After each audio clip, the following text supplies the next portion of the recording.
여러분 안녕하십니까, 강세혁 변호사입니다. 지금 윤석열 대통령의 행보가 말이죠, 많은 사람들에게 깊은 감명을 주고 있습니다. 특히 2030 세대들에게는 윤석열 대통령의 이 행보가 윤버지라고 부를 만큼 아주 각성된 그런 모습으로 다가오고 있습니다.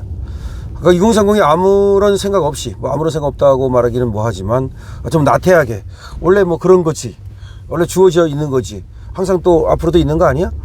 달라질 건 뭐 있어? 이렇게 생각을 했는데 아니네, 이게 달라질 수도 있겠네. 우리가 누리고 있는 이 자유가, 우리가 누리고 있는 경제적 부유가 이것이 그냥 공짜로 주어지는 것이 아니네 라고 하는 생각을 하게 됐습니다. 2030이 말이죠, 이번에 특히 윤석열 대통령의 계엄을 통해서 깨어난 것은 무엇이냐, 지금 정치 지도자가 누구인가에 따라서 많은 것이 달라질 수 있겠구나라는 생각을 하게 된 것입니다. 그전에는 그냥 나는 전라도니까, 나는 여자니까, 나는 20대니까 나는 그냥 민주당을 찍을 거야, 내지는 또 우리 아버지가 뭐라 그러니까, 우리 엄마가 뭐라 그러니까 나는 그냥 민주당을 찍을 거야. 이재명도 나쁜 사람 아니라던데, 이재명이가 정치를 하면은 경제를 잘 살릴 수 있을 거라고 말하던데, 그래서 난 이재명을 찍을 거야 라고 그냥 다른 사람들로부터 들은 얘기, 그리고 아무런 그런 검토 없이 그냥 피상적으로 알고 있던 나의 인식, 이런 거에 따라서 투표를 해왔다면 이제부터는 이러면 안 되겠구나라는 생각을 하게 됐다는 겁니다. 그러니까 이제는 그걸 각성이라고 말해도 좋고, 내지는 현타가 왔다고 말해도 좋고, 아니면 이제 깨어난다고 말해도 좋습니다. 우리 이제 2030 세대들, 2030 세대들뿐만 아니라 그동안에 또 너무 나태하게 그냥 정치를 갖다 바라봐 왔던 우리 또 기성세대들이 정치를 새롭게 바라보고, 그리고 또 지금 현 상황을 갖다가 조금 더 무겁게 바라보기 시작했다는 겁니다.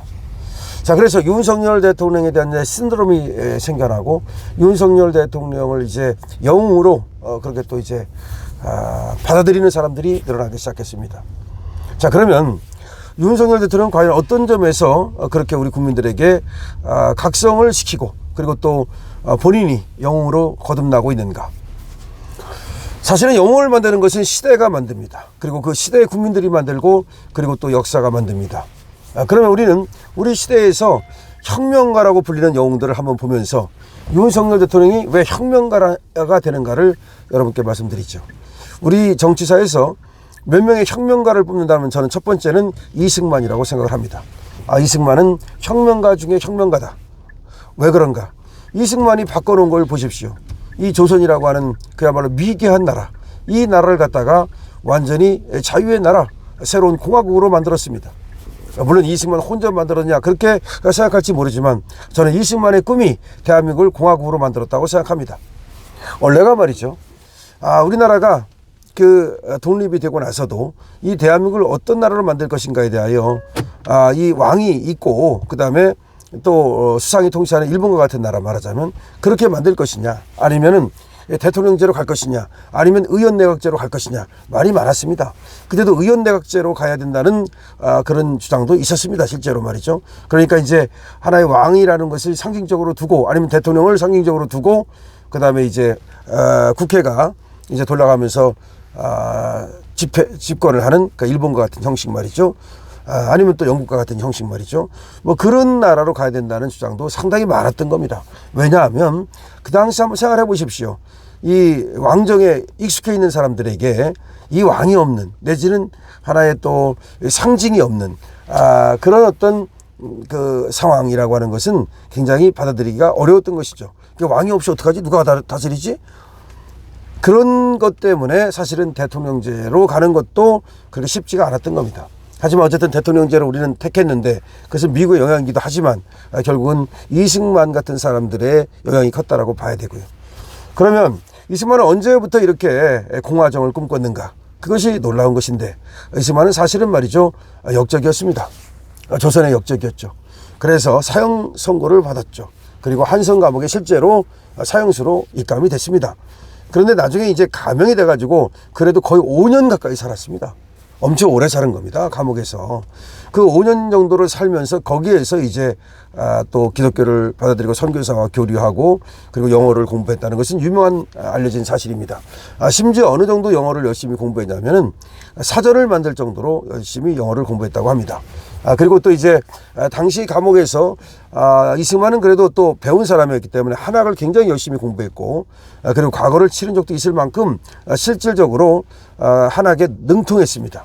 뿐만 아니라 이승만은 또 당시 이 왕실과도 관계가 있는 그런 양녕대군의 또 후손 뭐 이런 거기 때문에 그 감옥에서도 공부를 할 수 있었고, 그런 것들이 또 선교사 들어와 있던 선교사들과도 교류를 할 수 있었고, 그래서 신학문을 배우게 되고 영어를 배우게 되고 나중에 이것이 미국으로 건너가게 되는 거죠. 어쨌든 이렇게 이승만은 기본적으로 말이죠, 이 왕정을 폐하고 공화정으로 가야 된다고 그렇게 공공연히 시장에서 사람들을 불러 모아놓고 공회당에 사람들을 불러 모아놓고 연설을 했다, 그런 사람입니다. 그러다가 역적으로 물려가지고 사형 선고를 받았던 그런 사람입니다. 이게 혁명가가 아니면 뭡니까? 이 혁명가 정신이 결국은 대한민국을 만들었다. 여러분, 대한민국을 건국할 때에도 사실은 대한민국을 건국하는 것이 쉽지 않았습니다. 북한만 공산당이 있었던 게 아닙니다. 이 남한에 남노당이 있었잖아요. 이 남노당의 세력이라는 것이 어마어마했고, 사실은 이승만이 없었다면 대한민국은 없다. 그렇게 단정지어서 말할 수 있다는 겁니다. 자, 그 다음에 이승만이 이렇게 자유의 국가를 만들어 놨어요. 하지만 이 자유의 국가를 지키는 게 이게 쉽습니까? 계속해서 호시탐탐 6.25뿐만 아니라 걸핏하면 쳐들어오려고 그러고, 그거를 이제 또 지켜낸 사람이 또 박정희 대통령입니다. 박정희 대통령의 위대한 점은 어디에 있냐면, 일하면서 싸우고 싸우면서 일하자. 그러니까 우리나라의 경제 발전을 하는 것도 중요하지만 다시 쳐들어와 가지고 우리가 먹히면 그만이잖아요. 그래서 이 두 가지를 동시에 해야 됐던 거죠. 국방도 해야 되고 김일성으로부터 지켜야 되니까. 근데 나라도 또 발전시켜야 되고, 이 두 가지를 하는 것이 그게 쉽겠습니까? 그 상황에서 그야말로 경제 발전에 대한 의지를 가지고 조금도 흔들리지 않고 대한민국을 갖다가 부국강병으로 만든 이 혁명가. 물론 박정희 대통령은 본인이 또 오히려 혁명을 일으켰으니까 혁명가라고 볼 수 있지만, 저는 그런 혁명보다도 우리 대한민국을 일깨운 그런 정신혁명가라고 생각합니다. 그러니까 대한민국이 얼마나 나태한 국가였습니까? 또 사실 외국에서 바라볼 때는 우리나라 대한민국이 가장 어떻게 보면 나태하고, 그 다음에 게으르고, 그 다음에 서로 시기하고 질투하고 이런 모습이 많이 외국에 그렇게 적혀 있습니다. 조선시대 말에 우리나라에 들어왔던 어떤 선교사를 통해서 우리 전해진 어떤 우리 대한민국의 모습은 아주 부정적인 모습이 많습니다. 실제 그렇지 않습니까? 그냥 노름이나 하고 말이죠. 겨울에도 또 뭐 지금 일할 생활 안 해요. 그냥 저기 사람방에 모여가지고 맨날 화투나 하고 노름이나 하고 투전이나 하고, 그 다음에 싸우기나 하고 질투나 하고 시기나 하고, 그런 민족이었습니다. 그거를 하면 된다는 정신, 근면 자조 협동, 그 다음에 국민교육 헌장 등등을 통해서 우리 대한민국의 국민성을 일깨우고, 그리고 또 부지런한 그런 국민으로, 그리고 또 어떤 남한테 의지하는 게 아니라 자조적인 스스로를 돕는 국민으로, 그리고 서로 시기하고 질투하고 헐뜯는 것이 아니라 협동하는 국민으로 만들어 놓은 것이 바로 우리 박정희 대통령입니다. 근데 그런 정신이 누구에 의해서? 저 좌파들에 의해서 지금은 웬만하면 헐뜯잖아요. 서로 헐뜯고, 그리고 서로 지가 열심히 해서 사생활 안 하고 맨날 이재명처럼 30만 원씩 퍼주고 뭐 얼마씩 퍼준다고 그러고 서로를 갖다가 죽이려고 그러고, 이게 전부 다 지금 박정희 대통령이 만들어 놓은 이런 공화정신, 박정희 대통령이 만들어 놓은 정신혁명이 전부 다 날아가지 않았습니까? 이거를 보면서 윤석열 대통령이 이 나라가 정말 이제 위기가 왔구나. 우리 이승만 대통령이 만든 자유, 그리고 우리 박정희 대통령이 만든 경제 부국, 그리고 공화의 정신. 공화라는 것이 서로 어울려서 함께 잘 산다는 거 아닙니까? 그거가 박정희 대통령이에요. 혼자 잘 사는 게 아니라 우리 같이 잘 살자. 우리도 하면 된다. 박정희 대통령 정신은 공화 정신이에요. 더불어 잘 살자. 다 잘 살자. 근데 같이 잘 살자. 이게 바로 박정희 대통령이에요. 그래서 박정희 대통령이 온 마을에 다 잘 살게 만들고 새마을운동 왜 한 겁니까? 같이 잘 살자고 한 거 아닙니까?